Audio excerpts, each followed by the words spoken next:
We got a jet guide from none other than Silk. I want to put together some of my like mid-tier jet skills and what I picked up from a lot of these really crazy players. But I love to hear the super high end of it as well. I was just abusing the stealth jet, and that was a lot of fun. So I want to watch this video. Maybe he even talks about it in this. Let's see if we can do some learning together. If you guys don't know Silk, though, I'll leak the video again. Hopefully, he might even be on in a little bit. We'll do some duos with him. Find yourselves asking questions like this. Well, to be fair to this guy, he has a bit of a point, because take a look at this. Anyways, welcome. Yeah, that was that's it. That's it. Fly things. Roleplay as a combine harvester. Maybe we shouldn't be telling people this. Held the Battlefield 6 jet world record. Because I was smashing some people there. I'm instructor and farming consultant today, because in this video I will speed run through. By the way, some people were telling me, Stone, stop promoting Silk. He just farms lobbies that are easy. Whatever. First of all, every lobby that he's in is easy because he's so good at flying. But also, there are times where you got to fight other people and you're not going to go on a crazy game. But then you get that one lobby where you do get a pop-off, and it's fun. I like it, man. I like this type of gameplay. I think it's fun. Everything you need to light up the skies in Battlefield 6. Probably the one getting bombed. Jet in Battlefield, you can make it pitch, roll, and yaw. Pitch is pulling up or down. Rolling, as the name would suggest, is rolling left and right. And yaw rudders the jet laterally. You'll find that you can aim using combinations of these inputs, but there are inefficient ways of aiming and efficient ways of aiming. In previous Battlefield games, the jet rudders were very strong, and therefore you could rely on yaw heavily when you were aiming. In Battlefield 6 though, I did improve the feeling just slightly with some settings, which I will get into later. Oh, spoilers! But the rudders are still unbelievably Man, he weak. blurs it out, so no spoilers! This really changes the way that we aim in this game. Now in Battlefield 6, for large movements, you want to aim primarily with roll and pitch, leaving only fine micro-adjustments to the yaw. Especially when following enemy aircraft, you want to roll. You want to mainly aim with a roll, which is my AD, and pitch, which is the up-down, right? So he's saying not yaw, not mouse left and right. You mostly want to aim with the roll and the up-down. Interesting. So like even if you're coming in on an attack, usually I just like tap A and D a little bit and try and get tappy and just like yaw out a little bit, but no yawing, okay? All such that your jet is perpendicular to their direction of motion. Right, because then the pitch allows you to do it. Using pitch. This is easier than ever in Battlefield 6 with the new PIP crosshair, which stands for Predicted Impact Point. You simply align this little circle with the enemy aircraft and click. I recommend watching the enemy jet though rather than the point, and only really using it as a reference. It feels more effective to watch and react to the enemy jet rather than watching and reacting to the PIP, which is just reacting to the jet. It's just an extra step of latency. That's the thing. For me, that circle's always bouncing around. But once I realized that that was where the bullets were going, my aim did get 10 times better. I realized that during the beta, not immediately, but as I was actually trying to line that circle up, or when I knew the circle was on, I could shoot, my shots started connecting way more. I didn't realize. It's all well and good to have consistent aim, but a lot of jetting comes down to where you fly and when you're allowed to do it. If you don't keep these things in mind, you might last just as long as a passenger aircraft in Russian airspace. I love Pakistan! I will sacrifice my life for Pakistan! I love Pakistan! Damn! Generally, What a multi-kill! just because you can fly anywhere you want, definitely does not mean that you should. And as a general rule, I tend to draw a line at the halfway point of the map. Your side is usually pretty safe, and their side needs a little bit more judgment. If enemy jets are up, you must kill them to unlock their side of the map. Yeah. And if there are enemy AA vehicles, you should also create a mental zone around that vehicle, which must be approached with caution. For me, the big thing is to never get slow, committed, or vulnerable on their side of the map, especially when jets and AA are up. I like to fly very aggressively, and because of this, I might do a strafe or two while their jets are dead, just on their side of the map. But a great... You know what I'm noticing too is how fast he goes. I think what he meant by this slow whatever was he's slowing his speed to actually get the shots, but he's still cranking 376 knots right now on a push. I usually go in holding S like a noob, floating slow. But he just keeps strafing so fast, and he's hitting his shots. That's the craziest part. Practice is to play more of a defensive style where you punish the enemy players who overstep. Another key tip about where you fly is stinger range. In previous Battlefield games, it was more of a radius from the stinger player of a certain length. See, in Battlefield 6, stingers have infinite vertical range. So when you're running away, you cannot run vertically, you must run horizontally away from that target. Anyways, getting into something that everyone always asks me about, it's dogfighting. I think you can go below radar too. It seemed to be happening for me. Dogfighting in Battlefield is a rite of Let's see if he passage if you mentions want it. to keep the jet alive.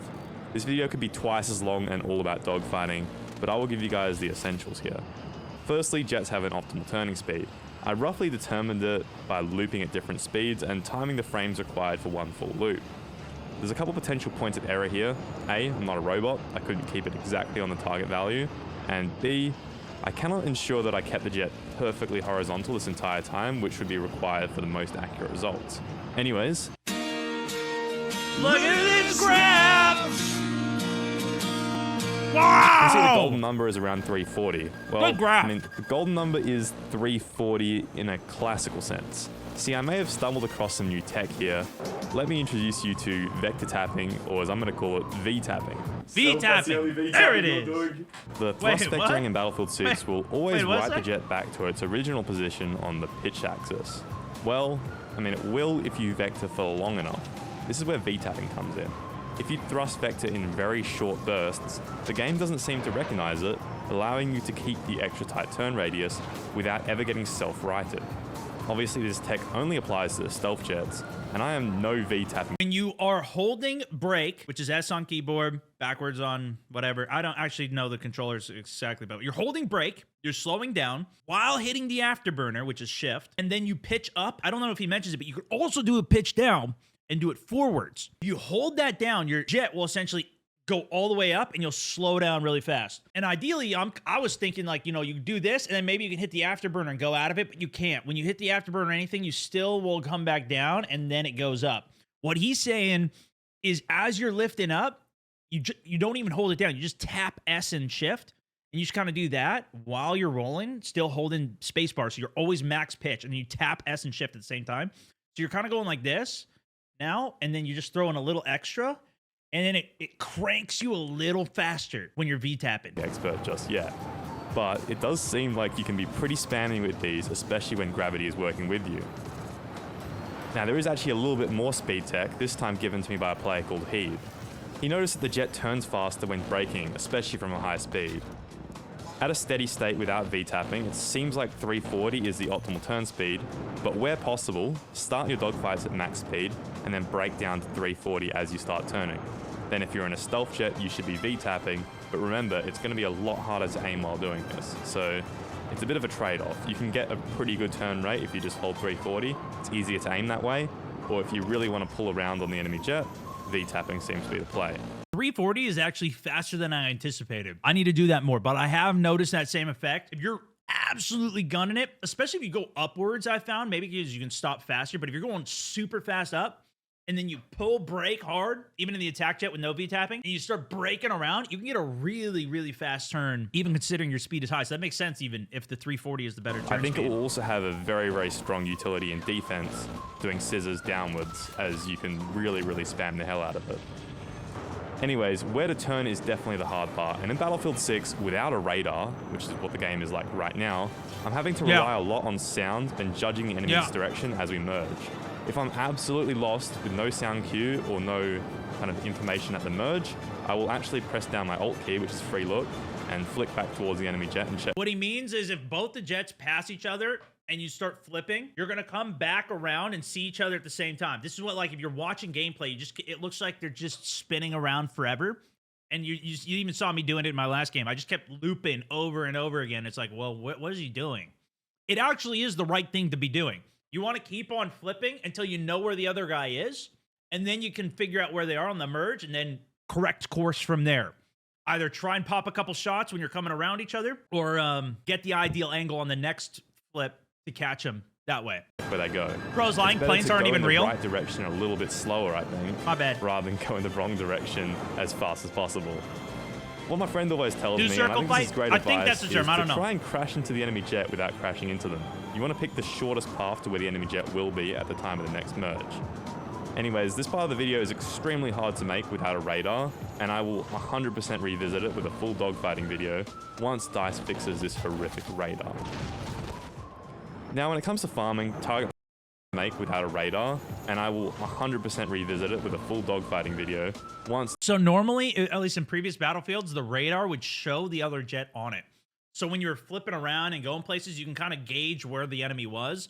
Now they don't have any of it. That's why I think he's really mad. Dice fix is essential, not only to stay alive, but also to juggle tasks successfully. My target priority is simply jets first, then helis, and then after that, it becomes a little bit blurry. A lot of players have a definitive A to Z target priority, but I think if you want to farm as hard as possible and be as effective as you can in the jet, it's a little bit trickier than that. So often AA would come next, but if the enemy AA is useless, then why not leave them alone? Then you might say tanks after that, but for me it's more of a, if there is a bunch of infantry or anything that can die in one pass, guaranteed, do that, and then work on tanks. It also comes down to the enemy jet timing. That's a major factor there. If it's 30 seconds until the enemy jet spawns, don't start working on a tank that will take you 45 seconds to kill. By the time you have to go fight the enemy jet, he'll have repaired his entire health bar, and that's completely useless. Yep. It's also worth noting that jets take 90 seconds to spawn. Try and get used to timing that in your head. Trust me, it seems like it's a lot to track, but once you get used to it, it really just becomes second nature. And AA also usually takes 60 seconds in other Battlefield games. I'm pretty sure that's the case in Battlefield 6. That's another good one to know. Some maps, the AA, like on Liberation Peak, the AA spawns the middle objective so your team could control it. But also on the timing front, the way I learned it was because I keep dying. And then when I die enough times, I realize how long the spawn is. It's usually not from living. So then I die, and then I can get like 1 or 2 lives in. And then by the time that second spawn is done, I kind of have a feeling. Or if, you know, I've been alive the whole time, I'll like, it's probably about time. And then I'll redeploy. But you got to make sure you redeploy with still like 8 seconds left. So that way you can get back into the jet before the timer pops. Because you don't want the vehicle to pop, but then you're still on locked cooldown. Now getting into the more niche stuff, I see my teammates as resources, especially teammates in jets, helicopters, anti-aircraft and armor. If you let your friendly jet die, you're likely to have lost a resource and you open yourself up to a 2v1. If you keep your tanks alive, you're more likely to gain a passive buff if one of those guys are cleaning up enemy anti-air and infantry. If I see my friendly tank flanking an AA, he is a critical resource and I will keep him alive as best as I can. Even if it's just killing an engineer who's looking at him, I think this framework of thinking is just great. Another niche thing, but something that is totally essential if you want to break into that upper echelon of farming, is flow. What I mean by flow is how you tie sequences of strafes together. How much wasted time is there between strafes? How direct is your path from target to target? How do you time your countermeasure usage to maximize your time hammering the battlefield? This is something that is really hard to train, but some key things I focus on are giving myself the minimum strafe length required for each target. I want to keep track of at least one target as well in advance of whatever I'm shooting at. That second one really helps me to fly without hesitation. I'm not thinking about my next target. I already know sometimes 2, 3, 4 targets ahead, and that helps you chain together strafes and know exactly where to fly. Now to wrap things up, jet controls. I will show you guys the essentials and what I'm running here right now. These are my binds, and these are the control options. My DPI is 1600. Feel free to try the setup. With all that said, that is my quick start jet guide. Once things are more figured out, I have 800 DPI, but I'm 40 on my mouse sense for this. So I think I need to drop my sense more to be on this caliber. These are my binds, and these are the control options. My DPI is 1600. Feel free to try the setup. With all that said, that is my quick... No, because look, he has 200 on this, so it doubles it. Actually, I think we have about the same then, because I think mine's set to 100 here. Let me see. Mouse and key. Vehicle aim sense. Yeah, it's set to 100. So if I double it here, and it might be about the same, but I think the reason this is, I've talked to a couple other guys that fly. I think the reason they leave that at 200 cranked all the way is for more smoothness on the actual aiming. But I'm not sure if, I haven't tried it yet. Start jet guide. Once things are more figured out, be ready for an ultimate jet guide as well, an ultimate heli guide, and maybe some other stuff as well. Be sure to subscribe for more Battlefield 6 coverage, and I will see you all in the next one. Peace.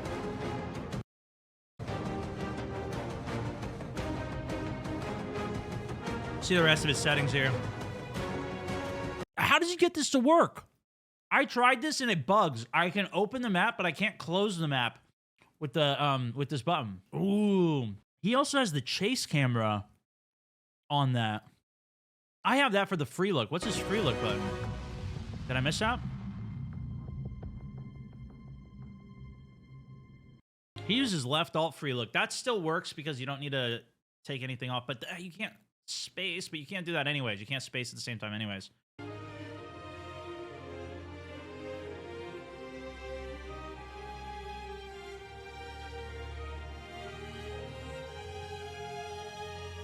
I gotta tell him about the pitch down